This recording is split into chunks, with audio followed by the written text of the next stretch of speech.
Shalom, ibu-ibu yang terkasih. Mari kita persiapkan diri kita masuk dalam persekutuan Komisi Wanita Yuneke. Kita awali dengan saat teduh.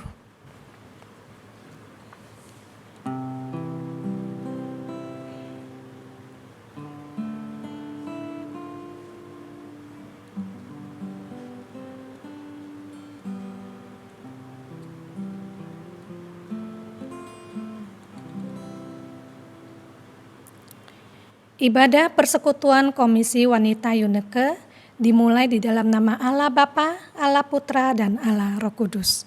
Amin. Saat ini kita masuk bulan Juni 2021. Tidak terasa kita sudah masuk pertengahan tahun 2021. Dan sampai saat ini kehidupan dunia masih bergejolak, terutama karena pandemi dari virus COVID-19. Begitu juga dengan Indonesia dan termasuk Kota Malang. Kita bersyukur masih diberi perlindungan oleh Tuhan. Kita masih bisa menghirup udara yang segar setiap hari. Semua itu hanya karena kasih-Nya, hanya karena kuasa-Nya. Untuk itu mari kita ucapan rasa syukur kita melalui pujian. Dia sanggup.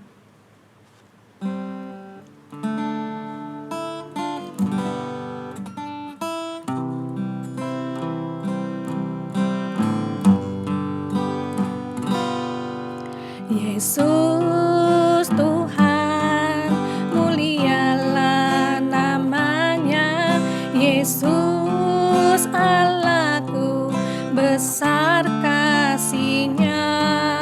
Dahulu, sekarang, dan sampai selamanya. Kasih-Nya tak pernah berubah. Yesus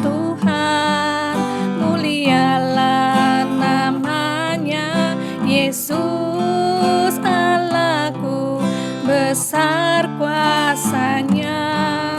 Dahulu, sekarang, dan sampai selamanya. Kuasa-Nya tak pernah berubah. Dia sanggup, Yesus sanggup perkara yang besar. Dia sanggup, Yesus sanggup memulihkan yang terluka, menyembuhkan yang menderita. Dia sanggup memulihkan hidupku.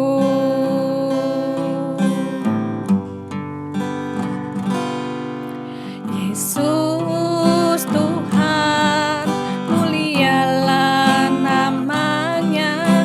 Yesus Allahku, besar kasih-Nya. Dahulu, sekarang, dan sampai selamanya. Kasih-Nya tak pernah berubah. Yesus Tuhan, mulialah namanya. Yesus Allahku, besar kuasa-Nya. Dahulu, sekarang, dan sampai selamanya. Kuasa-Nya tak pernah berubah. Dia sanggup, Yesus sanggup melakukan perkara yang besar. Dia sanggup, Yesus sanggup memulihkan yang terluka, menyembuhkan yang menderita. Dia sanggup memulihkan hidupku. Dia sanggup, Yesus sanggup melakukan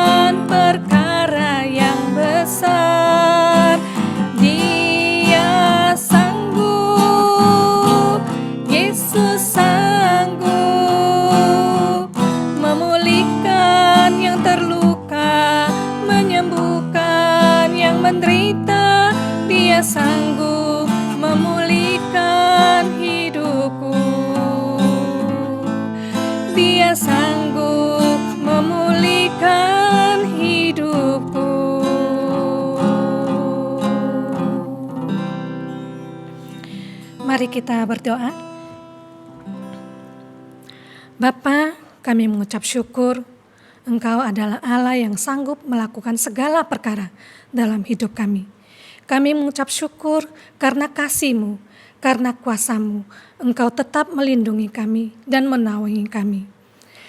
Saat ini kami mau menyerahkan ibadah persekutuan Komisi Wanita Unike dari awal sampai akhir dalam kuat kuasa tangan-Mu.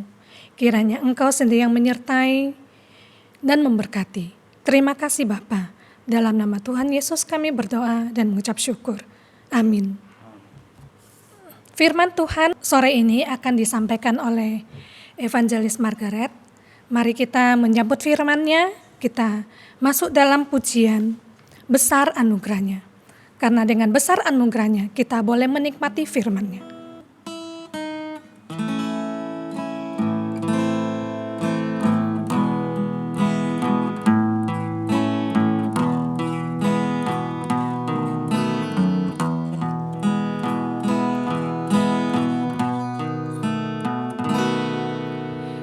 Ada sebagai mana ku ada, berdiri menghadap tatamu Bapa, semua karena anugerah-Mu yang telah selamatkanku.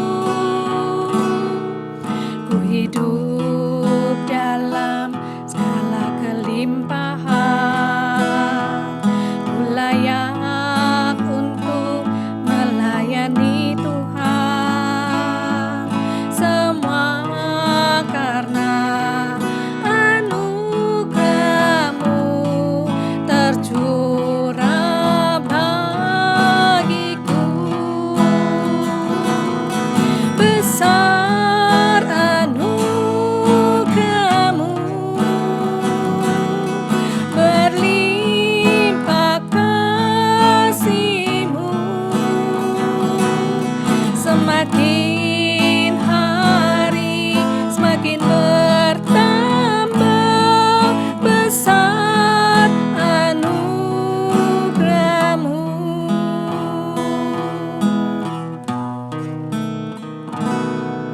Ku ada sebagai mana ku ada, berdiri menghadap tatamu Bapa, semua karena anugerah-Mu yang telah selamatkanku. Ku hidup dalam segala kelimpahan, ku layak untuk melayani Tuhan, semua karena anugerah-Mu tercurah bagiku. Besar anugerah-Mu, berlimpah kasih-Mu, semakin hari semakin bertambah. Besar anugerah-Mu, besar anugerah-Mu, berlimpah kasih-Mu, semakin hari semakin bertambah. Besar anugerah-Mu, besar anugerah-Mu.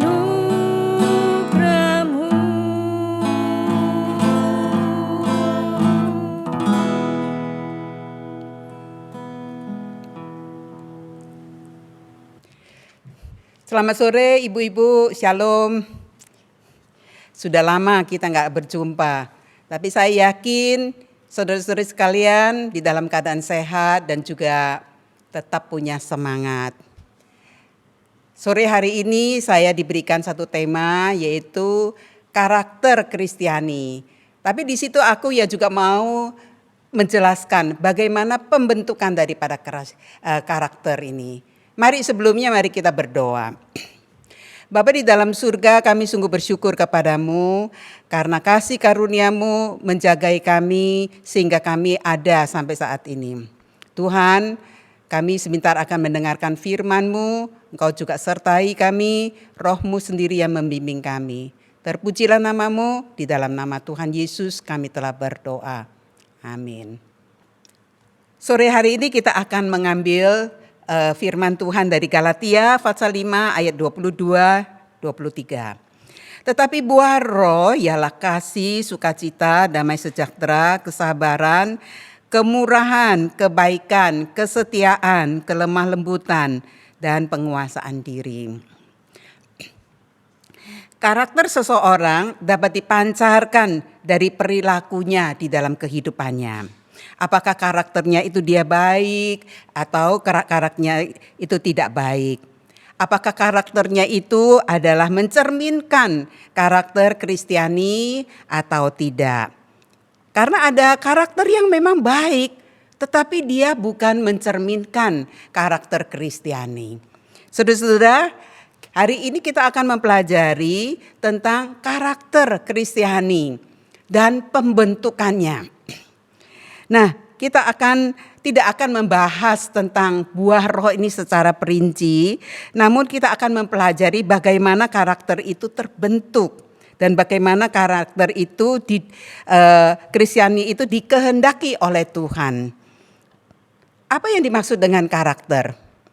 Karakter adalah tabiat atau akhlak atau disebut dengan budi pekerti. Kapan sih karakter itu seseorang anak itu dibentuk?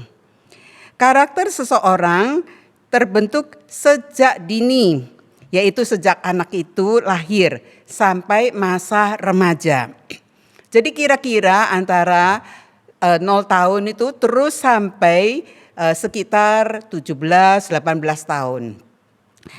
Sedangkan masa usia yang 1 tahun sampai 5 tahun merupakan masa keemasan atau kita sebut dengan golden age bagi pembentukan karakter anak itu. Pada masa usia remaja, mental dan cara berpikir anak itu sudah boleh dikatakan terbentuk. Ketika anak itu baru lahir, anak itu punya satu kebutuhan yang kita lihat bahwa di dalam kehidupannya itu masih belum bisa berbicara. Sehingga kebutuhan itu menyatakan dorongannya, yaitu drive. Nah, dengan dorongan itu dia timbul satu perilaku. Misalkan anak itu dia lapar, haus, ataupun juga dia sudah ngompol kita sebut ya. Nah, dia perlu kebutuhan itu. Dan ketika dia butuh untuk dipenuhi, dia ada satu dorongan. Yaitu dorongan itu yang kita sebut drive, lalu dia menangis. Karena dia masih belum bisa berbicara. Maka orang tuanya tahu, oh ini lagi ngompol atau perlu minum susu dan sebagainya. Nah, saudara-saudara, bersamaan dengan meningkatnya usia, maka jikalau kebutuhan itu terus dipenuhi tanpa ada suatu perjuangan ataupun juga tanpa ada satu disiplin, maka perilaku itu akan menjadi suatu kebiasaan. Lambat laun dia itu menjadi mentalitas yang selalu meminta saja. Dan terbentuklah karakter yang tidak bisa mandiri. Nah, saudara-saudara, tentu saja karakter yang demikian itu dibarengi dengan karakter yang destruktif. Yaitu karena apa? Karena keinginan, kebutuhannya itu selalu ingin dipenuhi. Saudara-saudara, itulah yang kita sebut dengan pembentukan karakter yang terjadi sejak dini, sejak anak itu 0 tahun. Nah saudara-saudara, dari 0 tahun sampai 5 tahun, kalau orang tuanya kurang sekali untuk mendisiplinkan anaknya, maka anak itu biasanya mau melakukan sesuatu dengan seenaknya dia. Misalkan kalau dia pergi ke mall, mereka pergi ke mall, anak itu lihat ini, itu, kalau tidak dipenuhi, mungkin dia bisa jerit-jerit di tengah-tengah mall. Saya dulu punya keponakan, dia sampai kalau mau minta mamanya bilang nggak boleh, maka dia bisa gulung-gulung tuh di lantai mall, ya. Tapi sekarang sudah berubah, saudara-saudara, karena semakin bertambahnya usia, karakter itu bisa berubah. Yang tadi yang kita sebut itu kebutuhan tadi itu sebut kebutuhan primitif. Tetapi untuk masuk di dalam perkembangan perlu ada 5 unsur yang mempengaruhi tahapan daripada pembentukan karakter ini. Ya, jadi saudara-saudara ada 5 unsur masuk di dalam yang mempengaruhi tahapan pembentukan karakter. Yang pertama yaitu sumber nilai. Sumber nilai itu diantaranya yaitu ideologi, filsafat, agama, unsur-unsur kognitif ya. Jadi unsur-unsur kognitif itu bisa mendapatkan pendidikan secara formal, pendidikan non formal. Yang non formal itu biasanya dari rumah tangga, dari keluarga ya. Yang kedua yaitu nilai-nilai pembentukan pola pikir, nilai moral, nilai daripada kekal itu ya. Jadi ada yang dikatakan nilai-nilai moral, nilai-nilai kekekalan.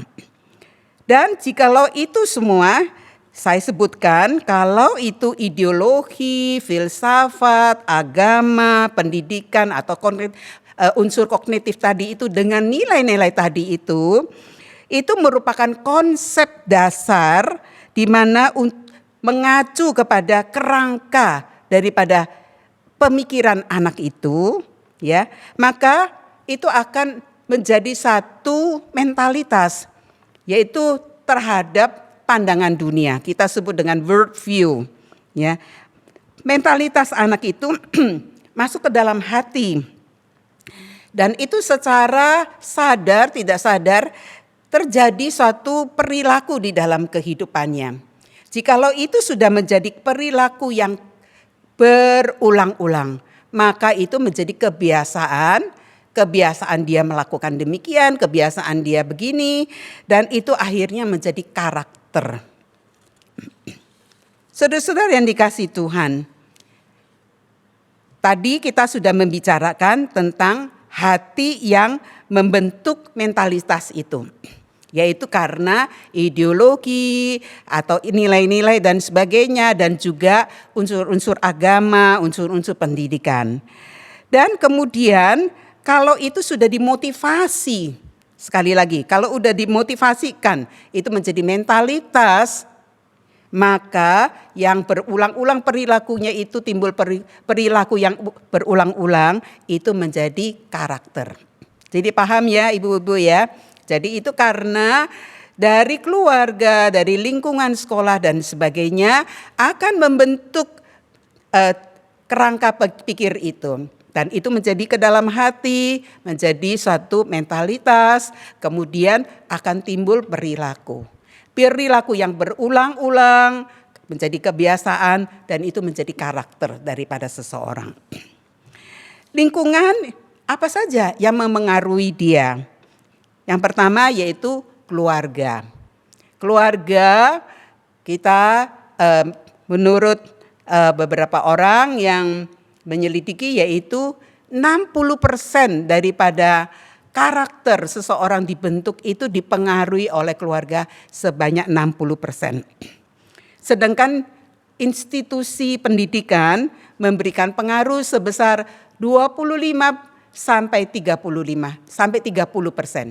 25 sampai 30%. Yang ketiga yaitu masyarakat. Masyarakat yaitu 10% sampai 15%. Coba kita lihat dari keluarga lebih dahulu.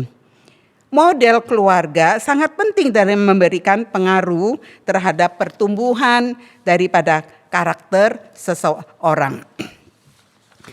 Bagaimana orang tua itu memandang sesuatu menurutnya tentang nilai uang atau menurut nilai kekekalan, ya. Jadi saudara, nanti ini akan membentuk karakter anak itu. Apakah anak itu ditekankan di dalam kesuksesan di dalam kedunia, ataukah orang tua itu lebih menekankan nilai-nilai kekekalan? Misalkan bagaimana selalu boleh beribadah kepada Tuhan, mempunyai belas kasihan kepada orang lain dan sebagainya. Ini ciri daripada karakter kekristenan. Apakah orang tua mengajarkan Alkitab kepada anak-anak sejak dini? Ya, kalau ada orang tua suka memberikan cerita anak-anak ya, misalkan cerita Donald Bebek gitu ya. Tapi bisa saudara-saudara itu ganti dengan cerita Alkitab. Terutama bagaimana cerita tentang penciptaan. Saudara tahu kalau sekarang banyak orang yang mengatakan bahwa kita ini terjadi karena satu proses evolusi, ya, perubahan dari makhluk-makhluk yang dulu yang boleh dikatakan ada di kebun binatang menjadi manusia. Begitu. Itu sampai sekarang orang-orang mengatakan demikian, ya. Tapi kalau kita menceritakan tentang ciptaan Tuhan, kita tahu bahwa kita sesungguhnya adalah ciptaan yang paling mulia yang diciptakan oleh Tuhan. Kemudian di dalam bagaimana ketika dia itu orang tua ini menceritakan tentang firman Tuhan, apakah selaras dengan imannya di dalam kehidupannya? Apakah sama atau seimbang maksud saya? Nah, saudara-saudara, demikian juga bagaimanakah model yang diperankan oleh seorang ayah, seorang ibu? Suasana di dalam keluarga itu bagaimana? Apakah saling membangun atau ada kekerasan? Hal demikian itu juga akan mempengaruhi karakter daripada pembentukan karakter daripada seorang anak. Dan demikian juga konsistensi dalam penerapan firman Tuhan. Misalkan dia mengajarkan anak untuk berbelas kasihan kepada orang lain. Padahal di dalam kehidupannya dia tidak pernah menampakkannya itu. Ada seorang anak mengatakan bahwa ayahnya itu kalau di gereja, tanda kutip baik sekali. Tetapi kalau di luar, yaitu di rumah, di masyarakat, nampaknya sangat-sangat beda. Jadi itu yang membuat split, yaitu pecah daripada pembentukan karakter daripada anak itu. Demikian juga saudara-saudara, bagaimana orang tua itu menerapkan akan disiplin dengan kasih. Ada orang tua yang disiplinnya luar biasa, tapi tidak menunjukkan kasih, sehingga melukakan hati daripada anak-anak. Tetapi ketika anak itu diberikan hukuman karena salah ataupun juga dia berulang kali memberontak atau menolak ajaran daripada orang tuanya, setelah itu kalau ada pelukan daripada orang tua, anak tahu bahwa sesungguhnya orang tuanya itu mengasihi dia, tetapi juga menginginkan supaya anaknya itu taat untuk melakukan hal yang baik. Nah, saudara-saudara, ini tentang model daripada keluarga. Jadi saudara-saudara, peran daripada orang tua sangat-sangat mempengaruhi pembentukan karakter daripada anak itu. Di dalam 2 Timotius pasal yang 1 ayat 5 dikatakan, sebab aku teringat akan imanmu yang tulus ikhlas, yaitu iman yang pertama-tama hidup di dalam nenekmu Lois dan di dalam ibumu Eunike, dan aku yakin hidup juga di dalam dirimu. Saudara-saudara, Paulus mengatakan bahwa iman yang tulus daripada Timotius itu dibentuk oleh siapa? Yaitu karena didikan dari keluarganya, yaitu dari neneknya Lois, kemudian juga dari ibunya yang bernama Eunike. Itulah yang sehingga timbul dikatakan imanmu yang tulus ikhlas. Jadi keluarga itu mempunyai pengaruh yang sangat besar bagi pembentukan karakter daripada anak. Pengaruh yang kedua, saudara, yaitu dari pendidikan. Yang pertama yaitu pendidik dan yang kedua pendidikan. Yang pertama, bagaimana model daripada pengajar? Apakah model pengajar itu bisa menjadi satu teladan yang santun, yang sopan, yang bisa diikutin? Ataukah model yang tidak sopan? Ataupun juga kasar terhadap murid-muridnya. Ini model daripada pengajar. Nah, lalu bagaimana dengan konten daripada pendidikan itu? Ya, saudara, ideologi sekarang ini banyak sekali. Anak-anak dikirim ke satu tempat misalnya, di situ dia tinggal di asrama, lalu diberikan satu ideologi atau kan juga agama, budi pekerti yang sifatnya itu bersamaan membangun karakter daripada anak itu sendiri. Saudara, ini sangat penting karena anak remaja ataupun anak ketika dia diajar oleh orang-orang ataupun juga pengajar-pengajar ini, yaitu guru-guru mereka, maka mereka tuh hatinya masih polos. Mereka akan menerimanya sangat-sangat mudah. Jadi kalau kontennya itu adalah santun, sopan, toleransi, maka itu dia mudah masuk masyarakat. Tetapi jikalau ajarannya itu, kontennya itu adalah kekerasan, radikal, maka anak itu akan menjadi seorang radikalis. Saudara, ini semua akan mempengaruhi perkembangan daripada anak itu sendiri. Hal yang ketiga, saudara-saudara, yaitu apa yang mempengaruhi pembentukan daripada karakter anak itu, yaitu masyarakat. Masyarakat itu bisa dikatakan yaitu lingkungan dia bermain, berolahraga, berteman. Dan demikian juga lingkungan kalau kita lihat di gereja. Di gereja, bagaimana kegiatan di gereja? Seberapa banyak firman Tuhan itu diserap oleh anak itu. Lingkungan masyarakat sekalipun presentasi pengaruhnya kecil, tetapi sesungguhnya sulit dikendalikan. Ya, artinya anak itu di luar daripada rumah atau daripada sekolah. Namun bila anak itu mempunyai dasar pembentukan yang kokoh dari keluarga dan juga institusi daripada pendidikan yang baik, maka anak itu tidak mudah tergoyah karakternya untuk menyeleweng di dalam kehidupan yang tidak benar. Saudara-saudara, memang sekarang ini kita lihat begitu banyak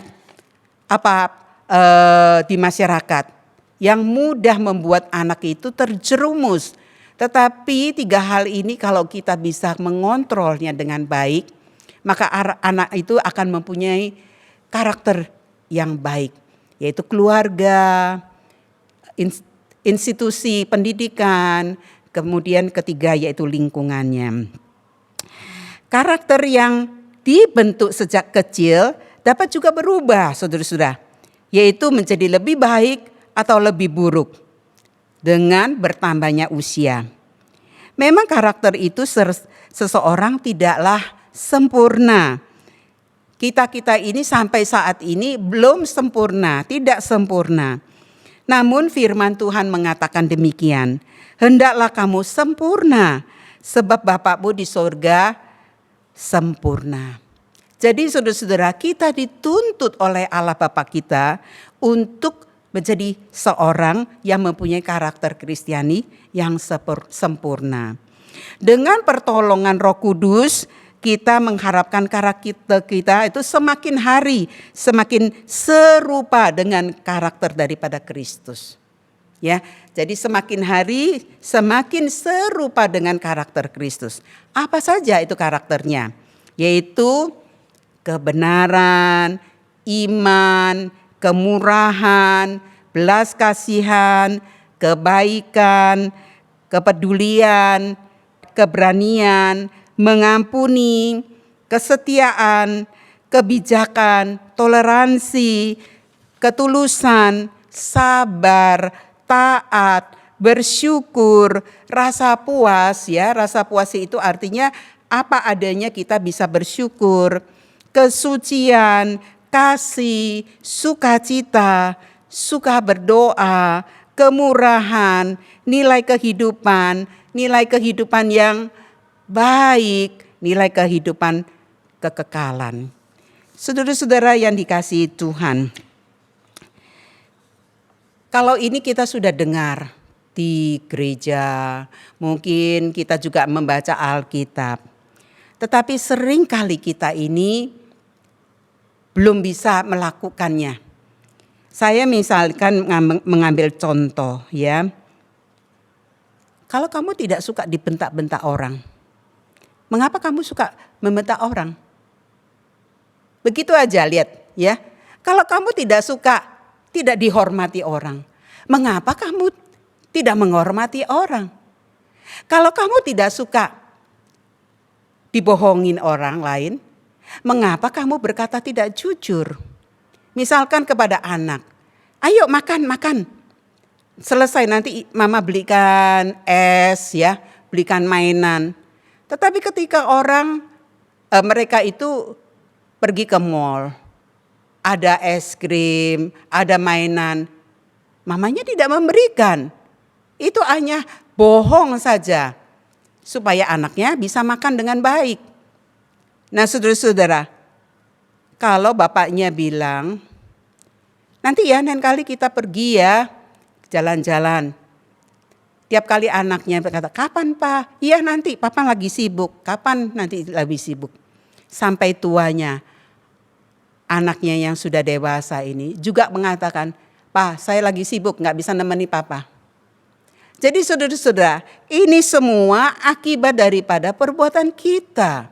Kalau kita tidak suka diperlakukan demikian, maka janganlah kita memperlakukan orang lain, bahkan kepada anak-anak kita.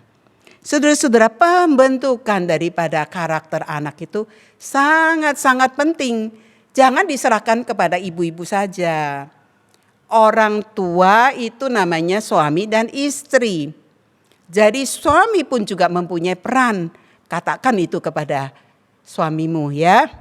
Jadi saudara-saudara, kalau kita lihat di dalam keadaan demikian, maka anak itu akan bertumbuh di dalam keluarga yang sehat. Anak itu akan bertumbuh melihat model daripada orang tua. Itulah karakter yang terjadi dengan ditekankan selalu mentaati firman Tuhan.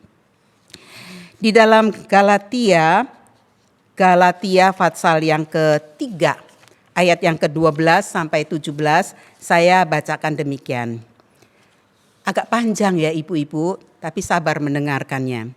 Karena itu sebagai orang-orang pilihan Allah yang dikuduskan dan dikasihinya, kenakanlah belas kasihan, kemurahan, kerendahan hati, kelemah lembutan, dan kesabaran. Sabarlah kamu seorang terhadap yang lain, dan ampunilah seorang akan yang lain apabila seorang menaruh dendam terhadap yang lain. Sama seperti Tuhan telah mengampuni kamu. Kamu perbuat jugalah demikian. Dan di atas semuanya itu kenakanlah kasih sebagai pengikat yang mempersatukan dan menyempurnakan. Hendaklah damai sejahtera Kristus memerintah dalam hatimu. Karena untuk itulah kamu telah dipanggil menjadi satu tubuh, dan bersyukurlah. Hendaklah perkataan Kristus diam dengan segala kekayaan di antara kamu, sehingga kamu dengan segala hikmat mengajar dan menegur seorang akan yang lain, dan sambil menyanyikan mazmur dan puji-pujian dan nyanyian rohani, kamu mengucap syukur kepada Allah di dalam hatimu. Dan segala sesuatu yang kamu lakukan dengan perkataan atau perbuatan, lakukanlah itu semuanya di dalam nama Tuhan Yesus, sambil mengucap syukur oleh Dia kepada Allah Bapa kita. Jadi saudara-saudara, kalau kita mau anak-anak kita menjadi karakter yang baik, mulailah dari diri kita. Mulailah dari kita. Biarlah apa yang kita katakan, perilaku kita di dalam kehidupan sehari-hari, itu mencerminkan nanti karakter daripada anak-anak kita. Saudara-saudara, di dalam sini dikatakan, baiklah kita kenakan kasih sebagai pengikat untuk mempersatukan dan menyempurnakan. Kita ini manusia yang lemah dan penuh dengan keegoisan. Namun kalau kita tunduk kepada firman Tuhan yang dikatakan yaitu kenakanlah kasih, maka kita akan dipersatukan dan menyempurnakan. Saudara-saudara yang dikasihi Tuhan, marilah kita boleh mencerminkan karakter Kristiani ini kepada lingkungan kita. Dengan demikian, maka itu akan menjadi berkat bagi keluarga kita, bagi masyarakat kita, serta boleh memuliakan Tuhan. Mari kita berdoa, kiranya kita semua boleh semakin maju di dalam karakter Kristiani ini. Amin. Mari kita berdoa. Kami sungguh bersyukur kepadamu ya Tuhan. Di tengah-tengah kelemahan kami yang penuh dengan cacat ya Tuhan. Namun Engkau dengan kasih karunia-Mu terus mau menopang kami, memberikan penguatan, memberikan perteguran kepada kami. Dan supaya kami boleh ya Tuhan menjadi teladan di tengah-tengah keluarga kami. Tolonglah Tuhan, supaya di dalam kehidupan kami mencerminkan karakter Kristiani. Terpujilah nama-Mu, biarlah Tuhan sendiri yang memberkati setiap kami. Di dalam nama Tuhan Yesus kami telah berdoa dan mengucap syukur. Amin. Terima kasih untuk firman Tuhan yang sudah disampaikan oleh penginjil Margaret. Ibu-ibu, saya akan membaca beberapa pengumuman. Yang pertama adalah kita akan bertemu lagi di dalam ibadah online Komisi Wanita Unike pada tanggal 2 Juli, hari Jumat, dengan tema Keluargaku dan Harta. Dengan pembicaranya adalah Bapak Pendeta Tikijo dan liturgis oleh Ibu Priscilla. Yang kedua, pada minggu ini, tanggal 20 Juni, ibadah umum akan memperingati Hari Ayah. Dan yang ketiga, ibu-ibu dihimbau untuk ikut doa pagi setiap hari dari Senin sampai Sabtu jam 5 pagi melalui Zoom. Dan juga doa malam setiap hari Selasa jam 7 malam dan PA juga melalui Zoom. Demikian pengumuman ini. Terima kasih. Mari kita menutup ibadah Persekutuan Komisi Wanita Unike dengan menaikkan pujian Bapa terima kasih.